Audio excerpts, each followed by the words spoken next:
को नहीं, देश को अर्पित करे, इतनी ही मैं अपेक्षा करके पूरे टीम को बहुत बहुत आभारी हूँ। धन्यवाद। जय हिंद, जय महाराष्ट्र।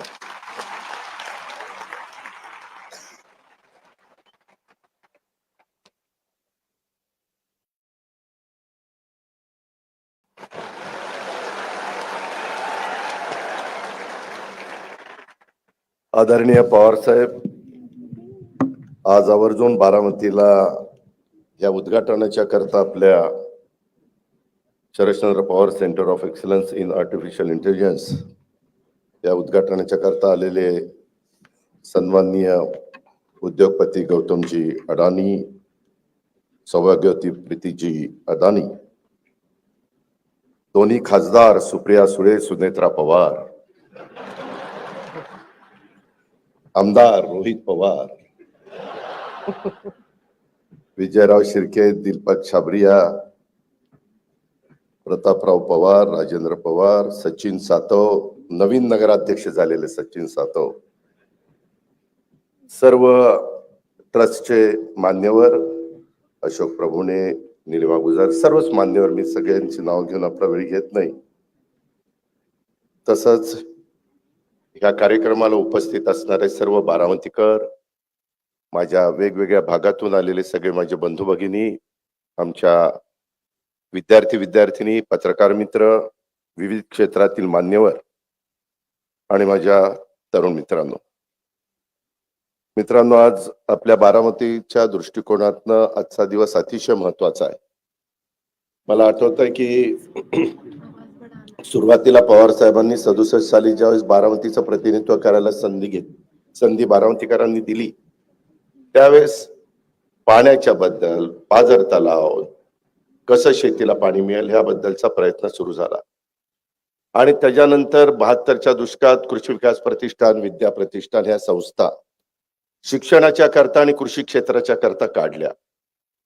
त्याच्यामध्ये स्वर्गीय अप्पासाहेब पवार असतील, इतर मान्यवर असतील, विनोद कुमार गुजर असतील, अनेक मान्यवरांची नावं घेता येतील.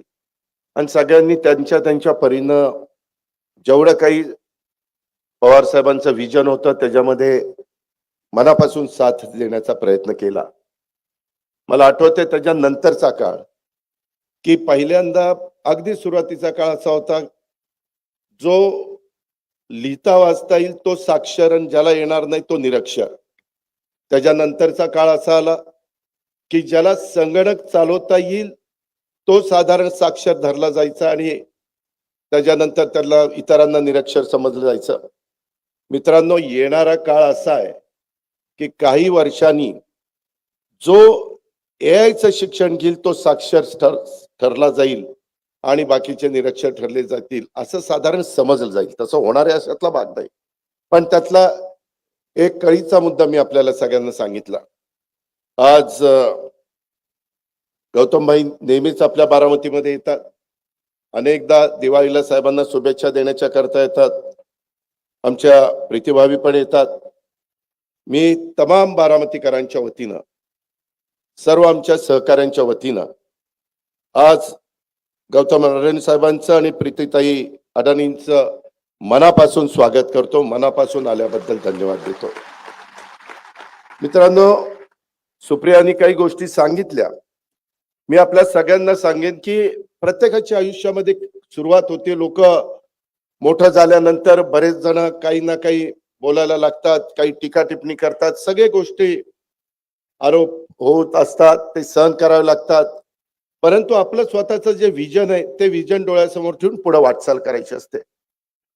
जसं इथं आपण जे बसलोय, मला वाटतं 90ला MIDCची ही जागा घेतली 40 एकर आणि टप्प्याटप्प्याने नक्षत्र उद्यानासहित 135 एकरामध्ये हा सगळा कॅम्पस आपण फुलवला, वाढवला. वेगवेगळ्या प्रकारचं दर्जेदार शिक्षण देण्याचं काम आपण विद्या प्रतिष्ठानच्या माध्यमातून त्या ठिकाणी करतोय. आणि एक आज मानाचा त्याच्यामध्ये तुरा खोचला गेलाय, तो म्हणजे Vidya Pratishthan Sharadchandra Pawar centre of excellence in artificial intelligence, ज्याची खऱ्या अर्थाने ग्रामीण भागातल्या मुलांच्या करता, मुलींच्या करता गरज होती. नेहमी उद्याला आपल्या मुला मुलींना काय शिकवलं पाहिजे, कसं आपण तयार केलं पाहिजे, हाच विचार सुरुवातीपासून पवार साहेबांनी ठेवला. त्याच्यानंतरच्या काळामध्ये देखील ज्यांच्यावर जबाबदारी पडत गेली त्यांनी देखील त्याच रस्त्याने पुढे वाटचाल केली. आपल्याला किती लोकांना माहिती आहे मला माहिती नाही, परंतु गौतम भाईंनी शून्यातनं 1988 साली त्यांच्या व्यवसायाला सुरुवात केली अडाणी ग्रुपला. 1988 ला आपण ही संस्था इथं आपली संस्था 72 ची आहे, पण इथं जी जागा घेतली ती 90 ला आपण सुरू केलं. मला बरेच जण म्हणत होते, मी नावं घेत नाही, परंतु इथं कोण येणार आहे, 5 किलोमीटर बारामती पासून लांब आहे. आज ह्या विद्या प्रतिष्ठान सगळ्या ज्या भोर असेल, इंदापूर असेल, पुणे असेल, जिथं जिथं विद्या प्रतिष्ठानच्या सगळ्या शाळा आहेत, ज्या काही आपण शिकवतो, तिथं आज जवळपास 35,000 विद्यार्थी का तिथं शिक्षण घेत आहे. आणि मला वाटतं महाराष्ट्रात एवढी एकमेव संस्था आहे की एकाही मुलाकडनं किंवा मुलीकडनं या संस्थेनी सुरुवातीपासून आजपर्यंत डोनेशन घेतलेलं नाही. 1 रुपया डोनेशन घेतलं नाही. उलट जर कुणी गरीब असेल, काही आकस्मिक कुठला त्यांच्यावर प्रसंग आला, करता माणूस गेला, तर त्याही मुलांना मुलींना मला गौतम भाई येताना विचारत होते की कसं तुम्ही करता. एक आपण कॉर्पस तयार केलेला आहे साहेबांनी आणि त्याच्या व्याजातनं आपण त्या मुलांना मुलींना शिकवत असतो. त्यांचं जे काही त्यांना घडवायचं असतं ते घडवण्याचं काम करत असतो. मी आपल्याला सांगत होतो की 1988 साली शून्यातनं हे सुरुवात झाली गौतम भाईची. 88 ला सुरुवात झाली. मित्रांनो, आज तुम्हाला आश्चर्य वाटेल, जगातल्या 20 देशामध्ये अडाणी ग्रुप वेगवेगळ्या पद्धतीनं त्यांच्या इंडस्ट्रीचं काम करतो. 20 देशात आज अडाणी उद्योग समूह हा जवळपास 3 लाख लोकांना रोजगार देतो. 3 लाख. आणि मला ते सांगत होते, अजित, उद्याच्या 5 वर्षामध्ये हा आकडा 5 लाखापर्यंत जाईल. 5 लाख लोकांचं कुटुंब या एकट्या ग्रुपवर अवलंबून आहे. म्हणजे माणसाचं विजन असेल, कष्ट करण्याची तयारी असेल, त्याच्यामध्ये आपण हे करायचंच ही जिद्द असेल, आज तुम्हाला विश्वास बसणार नाही, जवळपास त्यांनी गुजरातमध्ये 2 लाख एकर अक्षरशः अशी बॅरन लँड, तिथं काही उगवत नाही, झाड नाही, झुडूप नाही, अशा पद्धतीची लँड त्यांना तिथं मिळाली. 30,000 मेगावॉटचा वीज निर्मितीचा सोलर प्लांट तिथं उभा आहे. 30,000 मेगावॉट. हे साधं सोपं काम नाहीये. आज त्यांचे पोर्ट असतील, एअरपोर्ट असतील किंवा कोल माइन्स असतील, वीज निर्मितीमध्ये तर ते सोलरमध्ये, हायड्रोमध्ये, बॅटरीमध्ये, विंडमध्ये, थर्मलमध्ये सगळ्या प्रकारे वीज तयार करण्याचं काम करतात. अशा इतक्या गोष्टी आहेत. तुम्ही म्हणाल की अजित पवार कशा करतात त्यांचं एवढं सांगतो, जे खरं आहे ते सांगितलं पाहिजे ना. तुम्हाला कळणार कसं? त्यामध्ये आज एवढा सगळा, आज 2 हॉस्पिटल, एक मुंबईमध्ये कांदिवलीला आहे आणि एक गुजरातमध्ये, तिसरं हॉस्पिटल ते आता दिल्लीमध्ये जागा बघताय. 2 हॉस्पिटलची किंमत एकेका हॉस्पिटलची 5,000 कोटी आहे आणि 1,000 बेड्स त्या हॉस्पिटलमध्ये. 500 बेड ज्यांची परिस्थिती तिथलं बिल देण्याची आहे त्यांच्या करता, आणि 500 बेड गोरगरिबांच्या करता की ज्यांना मोफत तिथं उपचार केले जाणार आहे. मित्रांनो, कोणी काही करत नाही. मी आपल्याला सांगतो, मी आता त्यांचा टर्नओव्हर वगैरे सांगत नाही कारण मला माहिती नाही, पण मी एवढं सांगतो, सध्या त्यांचा CSRचा फंड 1,000 कोटी आहे. CSRचा फंड 1,000 कोटी. तो नफ्यातला 2% त्याच्यात असतो. मग हिशोब तुम्हीच आता करा. आणि 2 वर्षात त्यांनी मला सांगितलं हा CSRचा फंड 3,000 कोटी पर्यंत पोहोचणार आहे. किती? 3,000 कोटी. त्यांनी 60 वर्षामध्ये पूर्ण झाली. 60,000 कोटी रुपये बाजूला ठेवली. त्याच्या व्याजातनं पण ते अनेक प्रकारच्या वेगवेगळे गोरगरिबांना मदत करण्याचं काम, ज्याची समाजाला गरज आहे ते गरज भागवण्याचं काम हा उद्योग समूह त्या ठिकाणी करतो. आणि अशा उद्योग समूहाच्या प्रमुखाच्या हस्ते आज आपण इथल्या एका नवीन इन्स्टिट्यूटचं उद्घाटन त्या ठिकाणी केलेलं आहे. त्याही गोष्टीचं समाधान आहे. सुनील पाटील असतील, त्याच्यामध्ये इतर आमचे सगळे सहकारी असतील, त्यांनी त्याच्यामध्ये लँडस्केपिंग असेल, आर्किटेक्टचं काम असेल, महेश चिंचाळकर वगैरे बरेच जण, त्या सगळ्यांनी चांगलं काम करण्याचा प्रयत्न केला. आमचा सगळ्यांचाच प्रयत्न हा असतो, बारामतीच्या वैभवामध्ये भर घालणारी प्रत्येक गोष्ट करायची, ती चांगली करायची, ती उत्तम करायची आणि त्याचा तमाम बारामतीकरांना फायदा झाला पाहिजे, उपयोग झाला पाहिजे. हाच दृष्टिकोन सुरुवातीपासून आम्ही सगळ्यांनी स्वीकारलेला आहे.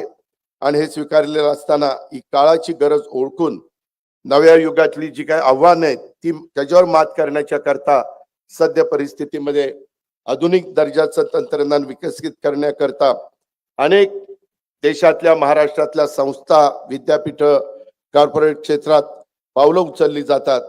आणि ही पावलं उचलत असताना ग्रामीण भागातल्या इंजिनिअरिंग आणि इतर व्यावसायिक अभ्यासक्रमांना देखील माझ्या विद्यार्थींना कशी संधी मिळेल आणि त्याकरता विद्या प्रतिष्ठाननी आज एक महत्वाचं पाऊल हे देशामध्ये उचललेलं आहे. माझा दावा आहे, ग्रामीण भागामध्ये भारत देशामध्ये सर्वात पहिलं पाऊल हे उचललं गेलेलं आहे.